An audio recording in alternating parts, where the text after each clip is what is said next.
Bonjour Pierre, Salut Johan. ça va bien? Ça va et toi? Ça va. Alors Pierre, tu es Product Manager chez Tiller System. Est-ce que tu peux nous dire ce que fait Tiller System? Qu'est-ce que c'est? Qu'est-ce que vous avez comme produit? Qui est-ce que ça concerne? Etc. Ok. Alors Tiller System, donc on est une start-up parisienne qui existe depuis environ 3 ans. On commercialise le produit depuis 1 an et demi et on bosse sur un logiciel de caisse sur iPad, donc de caisse enregistreuse. Aujourd'hui, on est leader en France, on aspire à devenir leader en Europe, voire plus, on peut rêver. Qu'est-ce qu'on fait concrètement? Donc, on a un logiciel de caisse sur iPad qui est connecté avec un back-office qui va permettre de collecter toute la donnée utilisée, toute la donnée émanant de la caisse pour pouvoir ensuite créer tout un tas de rapports qui vont servir aujourd'hui aux restaurateurs, mais plus tard à tout un tas de commerçants à mieux gérer leur établissement, donc optimiser leur gestion d'établissement. Euh, donc voilà, concrètement. Ok, très bien. Du coup, vous êtes combien à peu près dans la société? Où est-ce que sont vos marchés?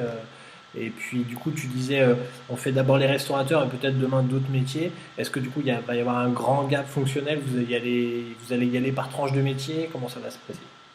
Alors sur la partie Tiller, donc on est 70 aujourd'hui.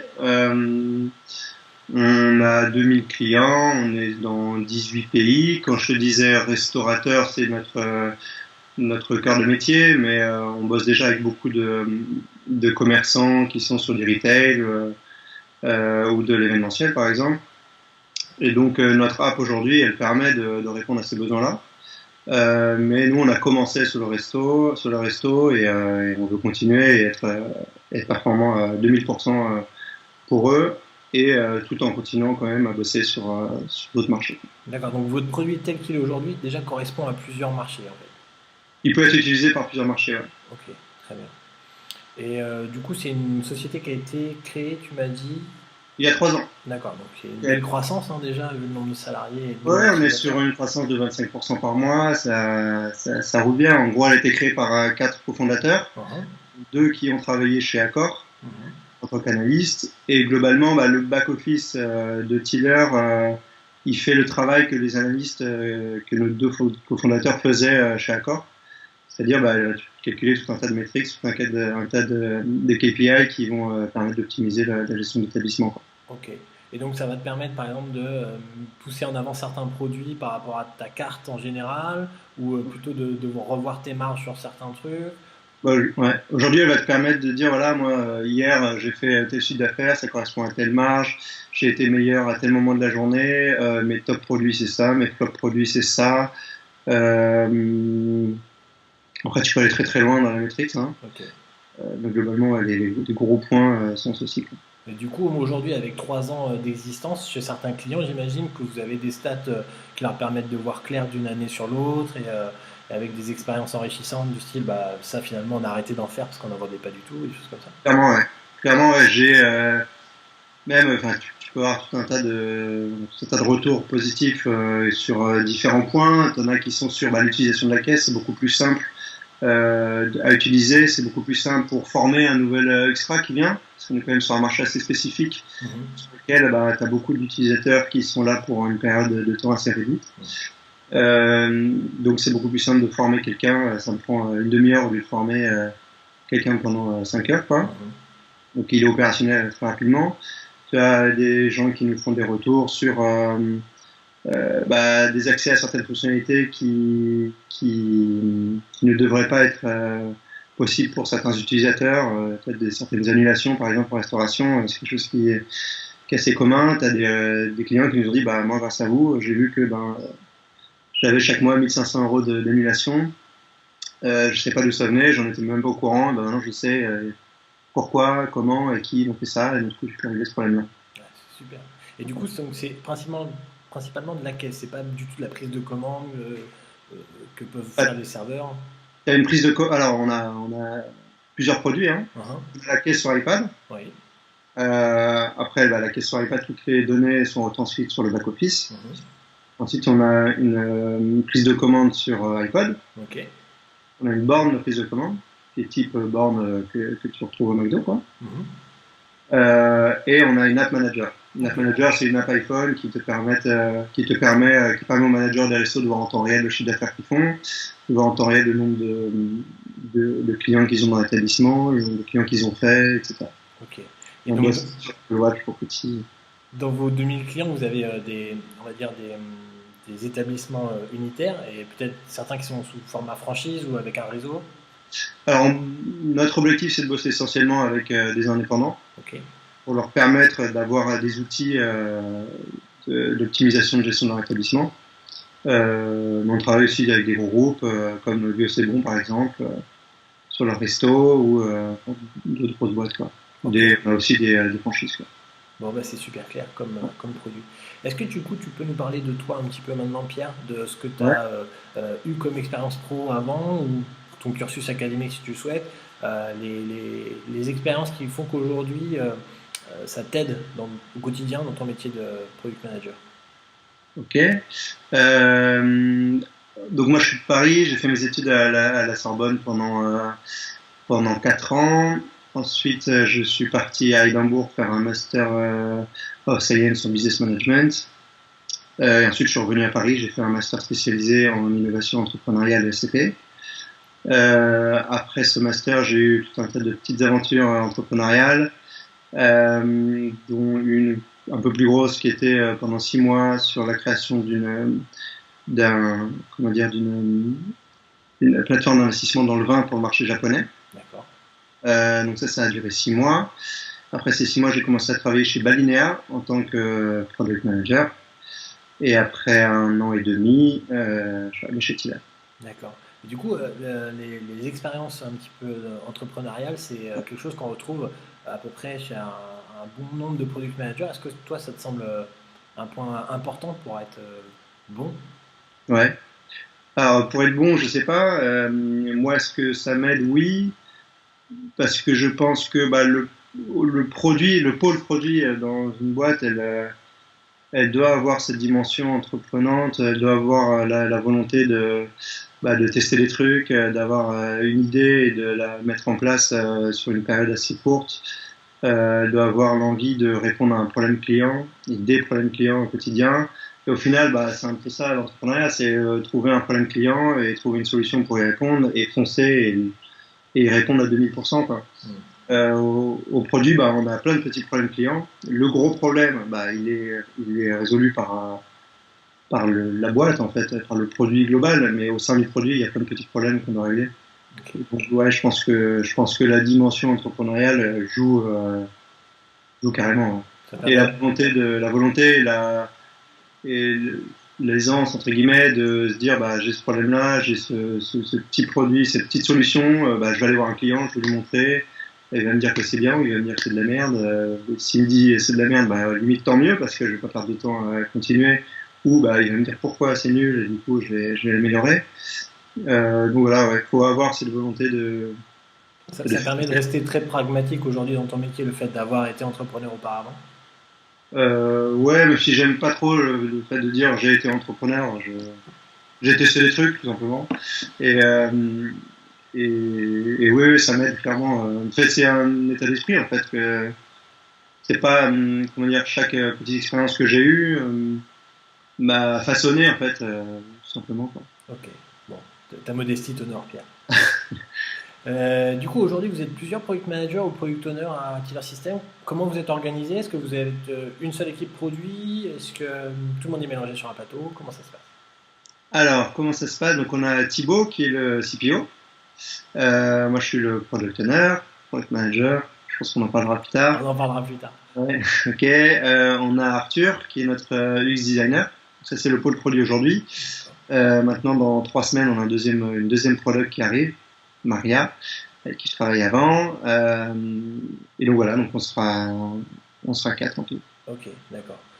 Et vous travaillez donc l'origine d'une nouvelle fonctionnalité ou d'une modification de fonctionnalité, comment ça se passe? Ça provient des sales, du support client, des utilisateurs qui vous envoient directement quelque chose, de la vision du board, comment ça se passe? Le point de Euh, départ, entre guillemets. le point de départ, tu as plein de points de départ différents. Tu as le classique qui est un retour de client qui a été fait à nos account managers sur une fonctionnalité, soit qui ne marche pas, soit qui marche mal, soit qui pourrait mieux fonctionner. Tu as des retours de nos vendeurs, de nos sales. Pareil, moi quand j'étais en formation, en démo, le client n'a pas compris telle fonctionnalité ou il n'a pas compris l'utilité de cette fonctionnalité. Ensuite, tu as les retours, comment dire, du board, ouais, qui ont leur project roadmap très macro en tête, qu'il faut faire avancer. On a aussi les retours du marketing, parce qu'on fait beaucoup de partenariats, on s'associe avec beaucoup d'acteurs du secteur pour donner tout un tas d'outils à nos clients. Voilà, après, tu as les retours techniques. Il y a nos retours à nous, ce qu'on a envie de faire évoluer, ce qu'on a envie d'apporter. Voilà, maintenant, aujourd'hui, chez Tiller, on a un produit qui est beau, qui est bon, qui marche bien, mais on a le sentiment qu'on a encore quelques fonctionnalités clés à apporter pour avoir une caisse qui réponde à 200% aux besoins. Et après, on entrera vraiment dans la phase d'amélioration continue. D'accord. Okay. On a encore des grosses features à apporter, quoi. Et du coup, toutes ces sources, ces points d'origine, est-ce que vous arrivez à les consolider, à les prioriser? Comment vous procédez? Ça, c'est mon job et celui de Thibaut, ouais. L'idée, c'est de mettre tout ça dans un gros sac, dans une grosse boîte à idées, qui est notre backlog, le remuer très fort, et de comprendre en fonction du besoin, du nombre de clients qui sont impactés, des potentiels nouveaux clients qu'on pourrait avoir grâce à cette nouvelle fonctionnalité, des potentiels marchés, ouais. De la complexité technique et du temps que ça va prendre. Tout ce mélange va faire qu'on va prioriser nos besoins. Ok. Et du coup, alors tu as dit qu'il y avait donc Thibaut en CPO, il y a une autre produit qui va arriver et le designer. Du coup, comment se passent les choses à partir du moment où vous avez saisi quelque chose dans le backlog? Comment vous procédez? Vous préparez tous les livrables qui vont être nécessaires pour partir en prod, vous incorporez des gens du développement avec vous. Voilà. Comment se passe, on va dire, la suite des étapes une fois que vous avez décidé de travailler sur un point? Je vais te prendre un exemple. Là, on est en train de refaire tout notre process de création de formules. Création de formules sur l'app. Donc, qu'est-ce qu'on a fait? Donc, on a eu des retours d'utilisateurs qui nous disaient que l'utilisation des formules aujourd'hui n'était pas top. Ils avaient quelques idées. Est-ce que tu peux décrire ce que c'est qu'une formule dans votre cas? Ouais, une formule, je vais au resto, je prends une formule entrée plat dessert. Ok. Comment est-ce que notre utilisateur sur la caisse va taper entrée plat dessert, comment est-ce que ça va se passer. Nous, on avait un process qui était donc je tapais mes plats et à la fin, en encaissement, je créais ma formule. On voulait quelque chose d'un peu innovant. On a eu des retours d'utilisateurs qui nous disent c'est trop bien, j'adore, ça change, etc. D'autres qui nous disent oui, mais moi, ça marche pas, ça me fait perdre beaucoup de temps. Voilà, donc on a eu beaucoup de retours comme ceci, notamment sur la restauration rapide, parce que sur la restauration rapide, c'est je prends un menu, donc je crée le menu direct. Donc ces clients qui nous ont fait ces retours-là, on les a identifiés. Avec Arthur, notre UX, on a pensé différentes solutions, surtout lui d'ailleurs. On a fait un proto. Ce proto, on a présenté à plusieurs clients qui nous ont validé et invalidé certaines idées. On a modifié ce proto, on l'a représenté, on est arrivé à un proto qui, pour les clients, pour les clients qu'on a vus en tout cas, et pour nous, était génial. Du coup, qu'est-ce qu'on a fait? J'ai splitté ce besoin final en plein de tâches. Ces tâches, on les a notées. Après, nous, on est en agilité, on est en sprint. Beaucoup, je pense, de produits aujourd'hui. Et on est en train de le faire passer en sprint actuellement et on pense à une livraison d'ici un mois. Okay. Et du coup, avant de l'envoyer en production, vous allez jusqu'à... Alors, tu as parlé du proto. Tu vas jusqu'à rédiger la spec et aussi le test ou non, vous arrêtez à globalement, voici ce qu'on veut faire et... Non. Alors, chez Tiller, on est... comment ça se passe? Donc, le produit... moi, je suis product manager et aussi Scrum Master. Aujourd'hui. Qu'est-ce qu'on fait? Je rédige mes specs, donc je les détaille en tâches, en sous-tâches, en respectant la logique invest, etc., etc. Je valide tous ces specs avec un dev. Moi, c'est ce qu'on veut au final, je l'ai découpé comme ça, qu'est-ce que tu en penses, qu'est-ce qui manque, qu'est-ce que j'ai oublié, qu'est-ce que j'ai pas assez précisé. Il me fait son retour, je modifie. Ensuite, au sprint planning, donc on a toutes nos séances de notation en amont. Sprint planning, on revoit. S'il y a des questions, je les note, je remodifie mes tickets. Et une fois que tout est bon, on part sur le sprint. Ok. Et du coup, après, donc, j'imagine que tu t'assures que ce qui a été mis en prod, implémenté, etc., et qui est vendu, va de pair avec les tickets qui Ouais. sont à l'origine du besoin. Oui. Est-ce que tu t'assures que ça colle aux besoins des utilisateurs? Comment tu fais? Est-ce que, du coup, dans votre flux, dans votre workflow global entre la consolidation des besoins et, on va dire, la validation que c'est bien en place et que ça marche, est-ce que vous utilisez plusieurs outils? Est-ce que vous avez un outil interne à vous sur mesure? Comment vous agissez? Alors, on n'est pas encore assez gros, on n'a pas encore de QA qui sont là pour tester tout ce qui sort des sprints, etc. Donc c'est moi qui le fais avec, là je sors tout juste d'une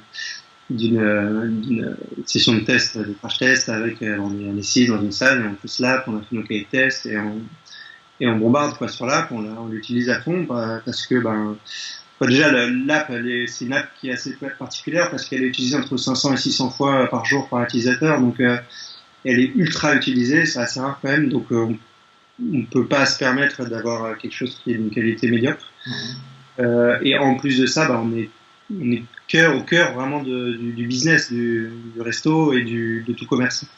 Donc on est obligé de faire des tests à fond, qui nous empêche pas de nous planter. On s'est planté il y a un mois, ça arrive, quoi, les trucs qui passent au travers des mailles. Mais pour te détailler donc le process qu'on a, moi je recette individuellement, donc je vérifie que le ticket que j'ai rédigé correspond bien avec ce qui m'est livré par mon développeur. Donc je vérifie ça individuellement, donc chaque tâche individuellement je les recette, je les check. Quand ça va, donc je les passe sur mon Kanban, je pense qu'on y viendra plus tard. Okay. En tâche done, quoi, c'est bon, c'est good. Et à la fin du sprint, donc une période de 2 semaines, je recheck tout en global. Donc est-ce que toutes les fonctionnalités que j'ai voulu développer, qu'on veut mettre sur le produit, sur ce sprint-là, est-ce qu'ensemble elles marchent correctement? Et après on reteste l'intégralité du produit, les fonctionnalités clés dont on a besoin pour que le produit fonctionne, l'encaissement, la création de commandes, le login. Ok. Et du coup, c'est un peu en 2 phases. Tu fais petit bout par petit bout, puis ensuite dans la globalité. Est-ce qu'il y a une des 2 phases, voire les 2, que vous souhaitez automatiser plus tard? Ou c'est en projet, mais il y a des choses qui permettent qui empêchent d'aller plus vite que ça? Où est-ce que vous en êtes par rapport à ça? Il y a plein de choses qu'on voudrait automatiser, ne serait-ce que pour nos produits gagner du temps sur la recette, ne pas rechecker par exemple le login à chaque release. On est en contact avec un partenaire externe là-dessus. Ça fait 3 mois qu'on bosse avec eux. Ça se passe pas terrible pour l'instant, surtout parce qu'on a un produit très spécifique et en fait qui est extrêmement vaste. Parce qu'on a ce qu'on appelle nous des modules qui permettent en fait à nos clients d'avoir un produit sur mesure. Si j'ai pas besoin d'envoyer des tickets en cuisine, je désactive le module envoi en cuisine et comme ça, ça match aussi avec un commerçant classique. Et donc en fait, on a calculé le nombre de possibilités qu'on a, elles sont à 7 milliards, donc d'une, il faut connaître très très bien le produit pour pouvoir tester le produit à 100%. De 2, il faut être beaucoup de gens. Et de 3, il y a toujours quelque chose qui va passer au travers, qui peut éventuellement passer au travers. Mais à contrario, l'humain aussi vient chercher, j'imagine que tu as tes habitudes aussi quand tu viens tester ton produit et que tu sais les failles qui surviennent souvent et tu viens les tester pour voir si ça réagit bien comme ça ou pas du tout. C'est un petit peu ça aussi qu'apporte l'humain dans le fait de ne pas encore automatiser le test. D'essayer de mettre le doigt là où ça fait mal. C'est ça, l'humain a 2 aspects. L'aspect positif sur la réflexion de ce que l'autre être humain qui est l'utilisateur va faire, va penser et comment il va réagir face à l'app et une nouvelle fonctionnalité ou une pop-up qui arrive. Mais aussi l'humain a sa partie négative du fait que au bout de 10 tests sur le même produit, sur la même fonctionnalité, il y a un masque qui est là devant et on ne voit plus rien. Ouais. un gros brouillard et des problèmes clés, des bugs clés ou des problèmes clés, on va plus les voir. Donc il y a deux phases. C'est pour ça que je pense qu'il faut automatiser certaines choses classiques, les gros points, les key features, quoi. Mais ensuite, l'humain doit être là quand même pour checker l'UX, l'UI et le fonctionnement de l'app.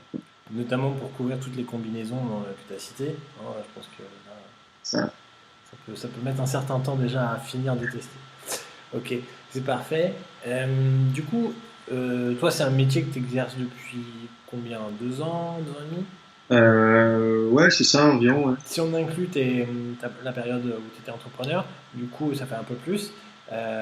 Qu'est-ce que tu retrouves de commun au sein de toutes ces périodes, entre guillemets, autour de la vision produit ou l'évolution que connaissent ces métiers? Si je dois retrouver quelque chose de commun entre cette période, c'est le fait que ça va pas assez vite déjà. T'as envie, toi, quand tu es au produit, quand tu penses à un produit ou t'as envie que ça aille vite, quoi. Quand tu te poses pendant 3 heures, que tu réfléchis à ton roadmap, tu vois tellement de choses, tellement de possibilités. Et chez Tiller, on est en train d'incorporer la data science dans le produit, et nous, on a envie que ça aille très vite. Ne serait-ce que d'y penser, d'y réfléchir et de voir tout ce qu'on pourrait faire avec, bah, t'as envie que ce soit demain, quoi. Mais la réalité, elle est totalement différente parce que bah, t'as ton process de dev, il faut que ça marche, ton process de recette, ça prend extrêmement de temps, quoi. Beaucoup de temps pour être sûr que ton produit reste viable, fonctionne. Donc oui, ça prend du temps, c'est long. Ensuite, ce que je retrouve, c'est le plaisir d'imaginer un produit, les nouvelles fonctionnalités que ça peut avoir, quel problème client on va résoudre. Voilà, tu as le contact aussi avec le client qui est extrêmement important parce que on va pas développer quelque chose qui sert à rien, qui est pas utile pour le client ou qui est utile pour nous et pas le client, plus utile pour nous et pas le client et moins pour le client. Donc tu as ce problème-là et ouais, voilà, c'est vraiment cette envie de répondre à un problème client. Ok. Du coup, tu parlais de la data science, c'est intéressant. Dans pas mal des personnes qu'on a interviewées pour le moment, c'est quasiment ou un métier à part dans le team produit, ou carrément une grosse partie des compétences ou du skill set de la personne. Vous allez incorporer une personne. Est-ce que vous avez déjà réfléchi à la manière dont ça va se passer? Dans le sens où voilà, il interviendra un peu en amont pour collecter un jeu de données et puis nous exprimer des hypothèses, et puis ensuite pour valider si ça fonctionne bien comme ça, ou non, vous allez voir, vous allez l'incorporer et puis voir comment ça se passe et agir en fonction. On est en plein dedans, donc on a déjà un data scientist qui est là, chez Tiller.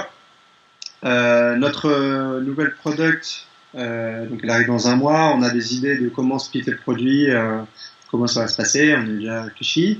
Ensuite, Tiller va clairement, surtout au produit, on va clairement changer de métier dans 6 mois, 1 an, parce qu'une fois que la caisse elle répondra aux besoins à 200%, que notre back-office aura des rapports suffisamment détaillés pour que notre utilisateur puisse mieux optimiser leur gestion d'établissement. Une fois que notre manager sur iPhone, elle marchera correctement, on aura suffisamment de data, que nos iPods pour prise de commande, pendant les commandes de façon optimale, nous, on développera moins ces produits-là et on sera focus à 100% sur la data, comment utiliser cette data, quel KPI leur remonter. Donc toutes ces questions-là, on commence à y répondre. Comment est-ce qu'on va fonctionner? Là, on collecte beaucoup de data déjà, on commence à la travailler. Léo, notre data scientist, il a déjà pas mal bossé. On va commencer à faire des POC, quoi. On va avoir nos KPI, on va les présenter à nos clients, on va voir ce qu'ils en pensent, on va collecter leurs retours. Et en fonction de ça, on peut évoluer tout ça, quoi. Okay. Mais les perspectives sont tellement vastes qu'on est tous super excités d'arriver à ce moment-là, quoi. Du coup, tu parlais donc d'une application iPad, des terminaux iPod, éventuellement de l'app iPhone aussi. L'environnement iOS, c'est un choix, c'est un état de fait. Quand vous êtes confronté au marché, vous avez vu que c'était ça. Voilà, pourquoi? Alors pourquoi? Ça, c'est une question à laquelle les cofondateurs et notre CTO Vincent répondra mieux que moi, mais pourquoi iPad pour la qualité du device. Ok. Ensuite, pourquoi est-ce qu'on passerait pas sous Android? On l'a demandé plein de fois, c'est un choix, et pourquoi pas, tout simplement. C'est pas Et forcément un retour qu'expriment les utilisateurs en fait. on nous pose la question de temps en temps, c'est pas vraiment un retour, non. Les gens ne refusent pas de signer chez Tiber System parce qu'on est sur iPad. Sur D'accord. iPad, pardon. Ensuite, on pourrait très bien bosser sur Android aussi, hein, mais la qualité est aussi bonne sur Android, mais au lieu d'avoir une équipe iOS, une équipe Android, avoir une app qui est compatible sur les deux, on bosse sur iOS, on fait aussi de la vente de devices. Donc, Ok. Je pose la question parce que c'est souvent un choix qui se pose au moment de concevoir un produit et ça c'est un peu rajoute. des problématiques techniques derrière, hein. Ouais, c'est ça, et ça rajoute un paquet de contraintes ou pas en fonction des choix qui sont faits. Et du coup, c'est pas souvent évident de trouver une réponse à ça. Il y en a qui se disent bon, alors ça représente 80% du marché, alors on va aller plutôt par là, mais non. Ouais. Oui, mais nos utilisateurs ont, alors bon, on va faire ça. Donc c'est une question que j'entends de manière assez récurrente sur beaucoup de produits. On a commencé par du web, puis on a fait ci, puis après Ouais. non, puis on a Ouais, fait sur une le hybride. B2C, c'est la problématique est plus pertinente, je pense, mais après, là, sur le B2B, dans le sens où on livre le produit dans son intégralité D'accord, avec les devices. avec le device. Après, si l'utilisateur a son device, il télécharge l'app, on lui donne des accès et c'est bon, hein. D'accord, ok, très bien. Bon, c'est parfait. Aujourd'hui, comment tu vois l'avenir du métier de product manager, de product owner? Et du coup, c'est un peu l'occasion d'en parler. Est-ce que tu vois un split très clair entre manager et owner ou pas forcément? Et est-ce que tu penses que ça va plutôt avoir tendance à se fusionner ou à carrément se spécialiser? Sur le split, moi, c'est ma vision parce qu'on est moi, je suis encore dans des petites boîtes. Là, aujourd'hui, si on me demande TPO ou TPM, moi, je réponds que c'est juste un problème d'ego, quoi. Enfin, Ok, moi, je m'en fous qu'on me dise TPM ou TPO aujourd'hui. Euh, Après, est-ce qu'il y a une différence dans des plus grosses structures? Ouais, très certainement. L'un va être beaucoup plus dans l'opérationnel, dans le suivi des devs, du sprint. L'autre va être beaucoup plus dans la vision du produit, où est-ce qu'on veut amener le produit. Voilà, moi, c'est des questions auxquelles je me pose pas trop au quotidien. ok, Ensuite, où va aller plus ce métier-là? Je suis peut-être biaisé hein, par ma situation moi et la situation de Tiller, mais je pense qu'on va clairement aller dans de la data. On y est beaucoup hein, déjà, hein. On va aller encore plus dans la data analyse, quoi, dans la data science et les métriques vont être de plus en plus au cœur de notre métier. Euh, voilà, mais après ça, le métier de produit évolue aussi beaucoup en fonction de l'évolution de la boîte. mhm, Euh, je pense que le parcours classique du produit au sein d'une boîte, au début, il est géré par le CEO, après, par le CTO, après, quand la boîte grossit, qu'on peut se permettre d'avoir quelqu'un spécifique au produit, il y a un produit qui arrive, et puis après, on va splitter en fonction du paiement, en fonction du produit, on split le produit en lui-même, ok. et on va l'optimiser à certains points, quoi. Ah, parfait. Du coup, tu as reparlé de data science. C'est une question que je me pose par rapport au fait que vous êtes sur 18 pays.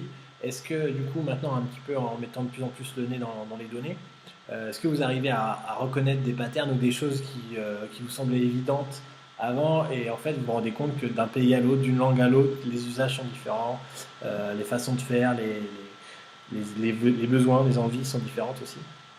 Alors pour l'instant, on est vraiment à 90% en France, hein. On ouvre deux pays là, l'an prochain, enfin, cette année. Donc on va avoir beaucoup de clients dans certains pays à venir. Ces 18 pays là, c'est vraiment de la répartition Mhm. de clients, hein. On n'a pas de pays où on a 300 clients, quoi. Toi, tu vas avoir une quinzaine de clients par pays, quelque chose comme ça. Ok. Donc c'est encore spécifique par utilisateur. On n'a pas vraiment Ouais, vous de n'arrivez pas à dégager de tendance suffisante ouais, pour. c'est ça. Mhm. Un peu comme un A/B testing où tu n'aurais que 10 personnes à A/B tester. C'est ça, ouais, ouais. Même si avec nos product managers, on voit les besoins qui sont qui sont assez spécifiques du fait que ils sont extrêmement liés à la loi du pays, quoi, à la norme qu'on doit avoir, qu'on doit respecter. Si on a un logiciel de caisse, donc on est extrêmement normé. Sur un ticket de caisse en France, tu as certaines informations qui ne sont pas obligatoires en Italie, qui ne sont pas obligatoires en Allemagne. Ok, mais ça finalement ça reste dans la case du paramétrage, la gestion des devises, c'est pas si complexe que ça. Ouais. Ouais. Okay. Même si dans certains pays, tu vois beaucoup plus de laxisme sur de la compta, sur une chose. Quoi. On va pas dire les noms. Voilà. Ne nous fâchons pas. Et est-ce que tu peux nous parler un petit peu des outils que vous utilisez tout au long de votre workflow chez Tiller? Ouais. Alors, donc, nous, on utilise pour tous les retours, donc bien sûr, on utilise Slack pour avoir tous nos retours en interne. Ce Slack, on l'a linké avec un autre produit qui s'appelle Product Board. Donc, Product Board va nous référencer tous nos retours utilisateurs, ces retours internes, pardon. Ces retours internes, je les link avec des features. Donc, j'ai mon backlog et ensuite, j'ai ma roadmap. Donc, en fait, tout est lié. Et le backlog et la roadmap sont dans Product Board. Ouais. Ok. Après, moi, mon backlog, donc j'ai un outil de gestion de mes sprints. Qui s'appelle, c'est pas indiscret. Il s'appelle, alors, avant, j'ai utilisé Planio, j'ai utilisé Redmine, j'ai utilisé Pivotal Tracker. En arrivant chez Tiller, on était chez Jira. Et j'ai forcé mes devs à retourner sur Pivotal Tracker. C'est encore en débat. Parce que l'idée, c'est d'avoir un outil qui leur convient eux aussi. Donc voilà, on est encore en débat. Moi, je préfère Pivotal Tracker. Je pense, par contre, pour des projets moins vastes, parce que Jira, c'est une usine à gaz, mais si elle est bien rodée, c'est une machine de guerre. Si elle est bien configurée et bien gérée, quoi. Alors le choix du tracker, c'est souvent un sujet épineux parce que finalement c'est un outil où il y a beaucoup de monde qui va interagir dessus, ne serait-ce qu'à différents niveaux de droit, consultation, voilà. Et est-ce que tu as un tip pour dire voilà comment faire pour faire adhérer tout le monde à un outil? Voilà, j'aimerais bien l'avoir. J'aimerais bien avoir ce type. J'aimerais bien l'avoir.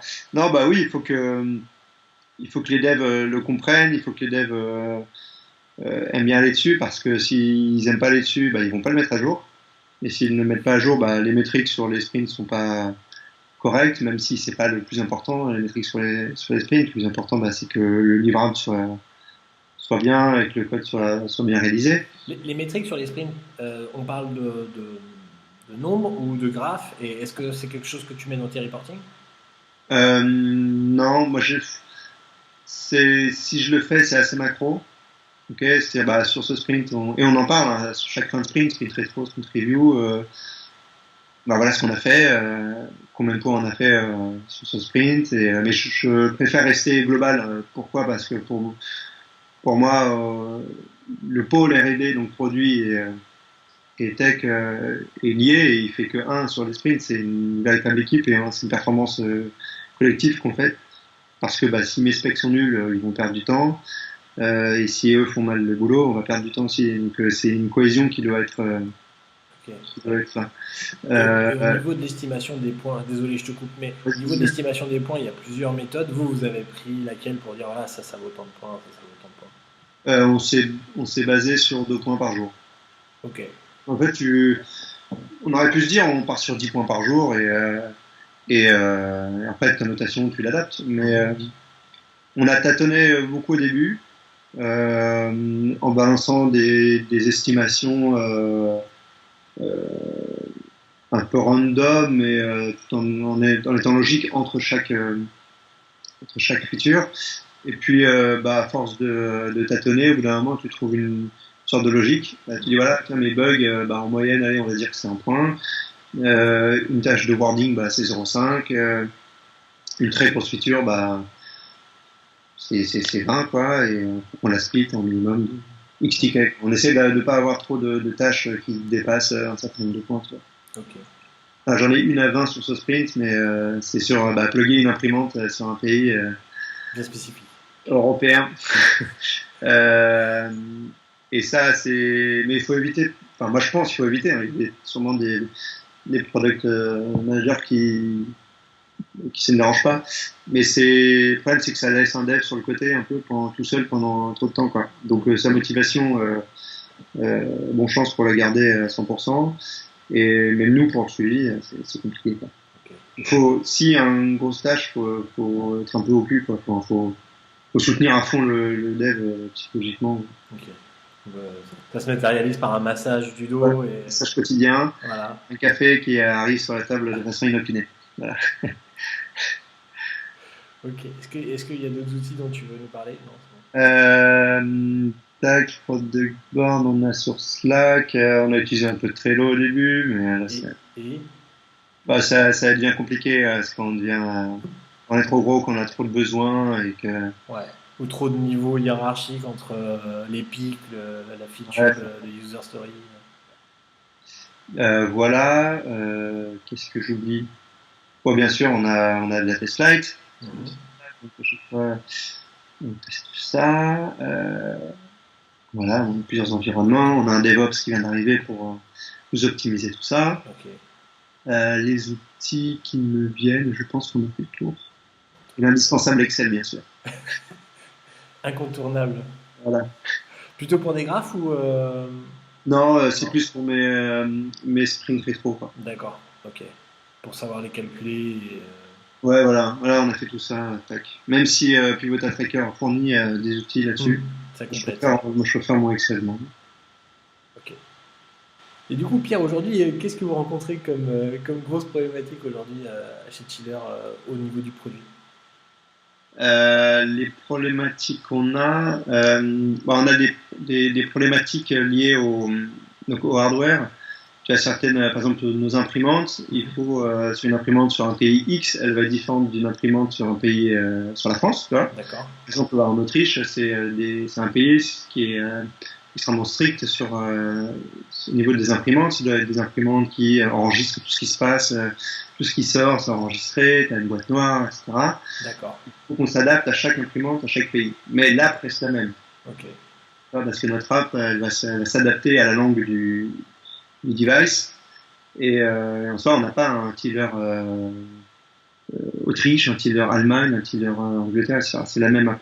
Et par contre, notre app doit être capable de répondre à la norme de l'imprimante autrichienne, de l'imprimante allemande, de l'imprimante italienne, etc., etc. Donc ça, c'est les problématiques qu'on rencontre, c'est les problématiques techniques, mais qui sont assez classiques et qui sont des bons problèmes au final.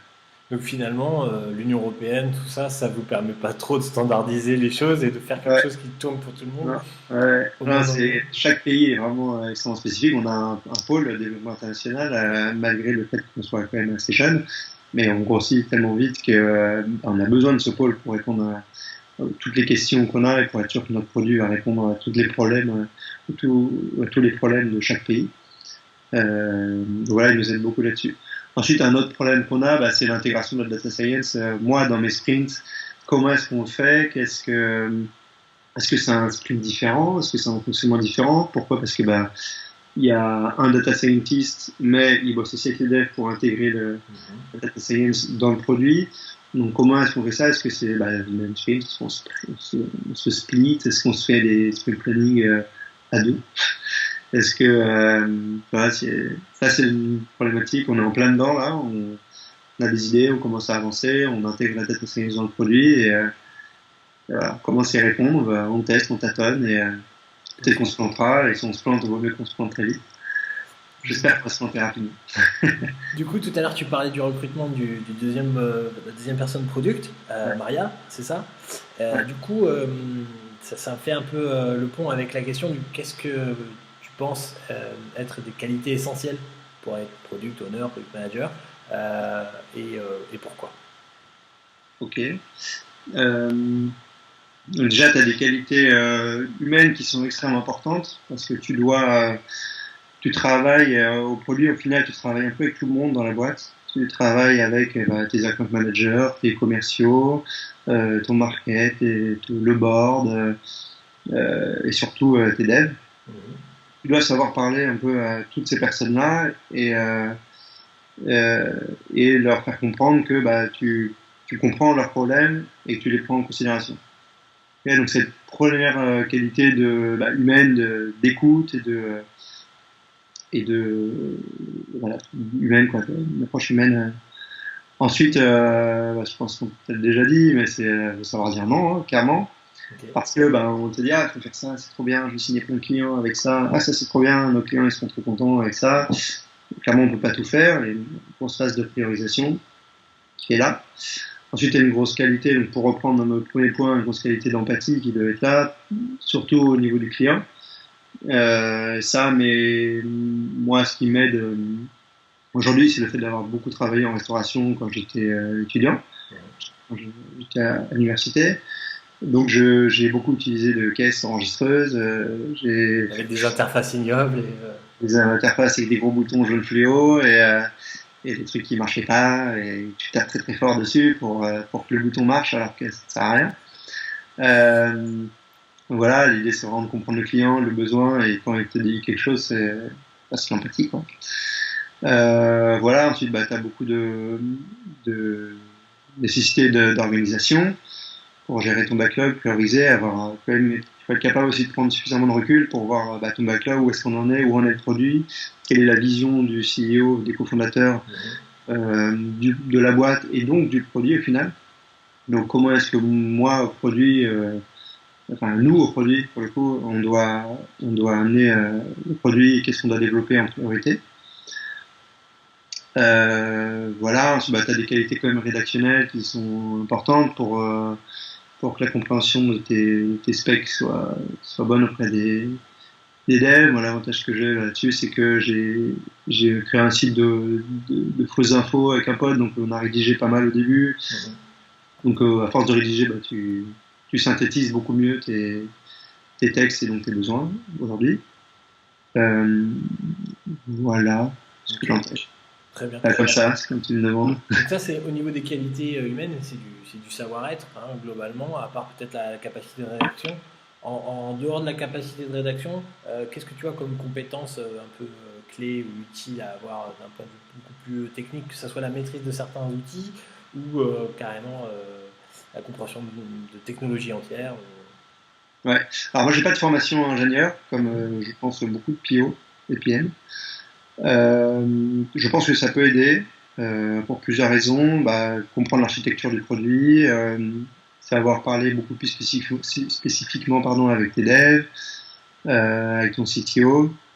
Le besoin vraiment de Tiller, il collait avec ce que avec moi en fait. À savoir, il voulait pas un PO qui était très bon techniquement, il voulait un PO qui un product manager PO PM, hein, qui spécifiait le besoin correctement, qui connaissait le besoin, il cherchait pas quelqu'un qui dise au dev fais ci, fais ça, tu devrais faire ça comme ça. Et moi, c'est ma manière de fonctionner, c'était ma manière de fonctionner chez Bainea. J'ai ce besoin-là, je vais voir un dev, je dis à ton avis, comment est-ce qu'on peut le faire? Moi, je l'ai pensé comme ça. À ton avis, est-ce qu'il y a un moyen meilleur de le faire, quoi? Ah ben non, balance pas cette pop-up, ce bouton ne sert à rien, je pense qu'il y a ça et tout, ça c'est mieux. Donc voilà, ensuite moi je fonctionne en agilité, hein, donc chez Tiller, elle était un petit peu en place avant mon arrivée, je l'ai beaucoup plus cadrée depuis que je suis là. une bonne connaissance globale de toutes les méthodes agiles, Scrum, Kanban, etc. Ouais, c'est ça. Okay. C'est important, c'est pas la méthode... Ouais, c'est pas la méthode au pied de la lettre, mais avoir une certaine pratique et une certaine aisance avec ces choses-là. Si tu veux fonctionner en agilité, il vaut mieux la maîtriser. Après, si tu veux fonctionner uniquement sur que du Kanban, il faut maîtriser le Kanban, quoi. Okay. Voilà, mais le PO PM, le produit en général, doit vraiment inspirer confiance, je pense, auprès des devs. Il faut que tu sois suffisamment serein, à l'aise avec la méthodologie, à l'aise avec le produit, à l'aise avec tes specs, pour que eux se disent c'est bon, je sais où on va, quoi. Je sais où on va, je sais pourquoi je fais ce code, je sais pourquoi je fais cette feature. C'est ok, ils ont pensé le truc correctement, ouais. C'est bon. Alors ce rapport à la confiance, il est clé. Moi j'ai entendu plusieurs devs dire ce qui est horrible, c'est de défaire quelque chose qu'on vient de faire. Et ça, tu confirmes aussi, j'imagine que du coup, quand tu arrives avec quelque chose de solide en termes d'expression de besoin, de spécification, de livrable préparé, puis de continuité dans les choses, ça apporte une certaine. Ok, ça je sens qu'on va pas le démonter demain, Ouais, donc du crédit avec toi. ouais. Bah après, nous, ça nous est arrivé aussi, hein, même en plein sprint, c'est chose qu'on ne devrait pas faire. Tiens, voici ce que tu m'as demandé. Ah, putain, merde, en fait, c'est de la merde, quoi. Ça marche pas, quoi. Nul. Typiquement, c'était les tickets qu'on envoyait en cuisine. Ouais, On a tout refait. Et ce qu'on avait demandé a été fait super bien par un modèle. Mais c'était nul, quoi. C'était moche, ça marchait pas. d'accord. Même si on avait tout, on avait dessiné nos trucs et tout, mais on peut pas dessiner aussi bien que l'imprimante, ce que fait l'imprimante. Mhm. Et on s'est rendu compte que bah, ça marchait pas. Donc il a fallu détruire une partie pour reconstruire. Et ça les a bien emmerdés et je m'en suis rendu compte. Bon. Et ça arrive, Mais ouais. du coup, ouais, voilà, tu peux pas garantir ça en fait. Tu peux pas le savoir à l'avance en fait. Ouais, on n'est pas des génies, quoi. Mhm. On peut pas être sûr à 100% que ce qu'on a pensé, la solution qu'on a pensée pour répondre au problème est la meilleure tout de suite, quoi. Mhm. Et du coup, ça, il faut que ça arrive, on va dire, en dehors d'un certain pourcentage de fois Ouais, ouais. pour que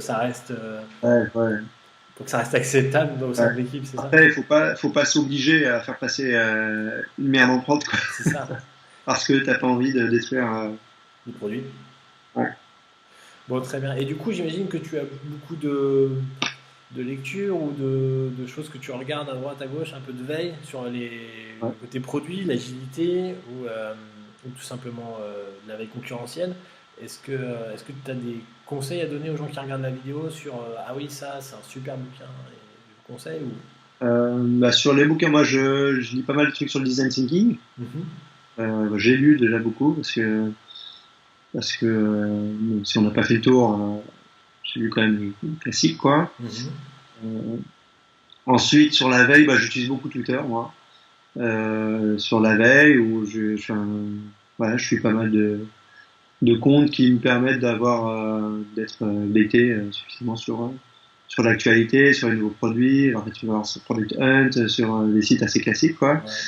Ouais. Et au final, ça correspond aussi pas mal avec bah, le milieu startup, quoi. Donc, quand tu suis toutes les startups, tu vois différents produits, tu vois des nouvelles fonctionnalités sur différentes apps, sur différents sites, et t'as les tendances qui sont qui reviennent, quoi. Donc, Alors, je crois que tu es un des premiers à parler de Product Hunt, et du coup, je te coupe, mais je trouve ça intéressant. Est-ce que tu regardes un peu parfois les retours, les feedbacks de certaines ouais. personnes sur Product Hunt, et est-ce que tu trouves ça qualitatif? Pas énormément. Et, Ouais, je trouve pas ça super quali, mais c'est plus marrant en fait à chaque fois, je trouve. ouais, ok, C'est de l'entertainment, quoi. Tu vois le truc, tu vois l'app, c'est marrant, quoi. ouais, ok. Et du coup, est-ce que, à ton avis, il manque pas un espace un peu à la Product Hunt où chacun pourrait exprimer des idées de produits et que là, il y a vraiment quelque chose de constructif qui arrive derrière ou non, c'est quelque chose qui ne peut pas exister parce qu'il faut que ça existe dans le sein d'une relation commerciale de j'achète quelque chose et je peux en dire du mal ou du bien. Dire spécifiquement sur un produit, Sur, non, justement, tout type de produit. bah, j'ai vu, je sais plus quel site faisait ça, Brain, je sais pas quoi. C'est un site sur lequel tout le monde référençait soit des idées business, idées produits, soit tout simplement des problèmes clients. Ok. Et aujourd'hui, j'étais au supermarché, ce qui m'a emmerdé, c'était ça. Et après, bah voilà, go, j'ai posé ça là. Si quelqu'un a des solutions, bah, Si quelqu'un a un produit. voilà. Bon, bah, très bien. Écoute, Pierre, je te remercie beaucoup pour ton temps, Bah, ta merci à toi. présentation de Tiller et de ton parcours, et puis bah, la façon dont vous travaillez. C'était super intéressant. Je Bah, te merci à souhaite toi. une excellente journée, et puis à bientôt. Merci, à bientôt, bon courage Au revoir. pour la suite. Ciao.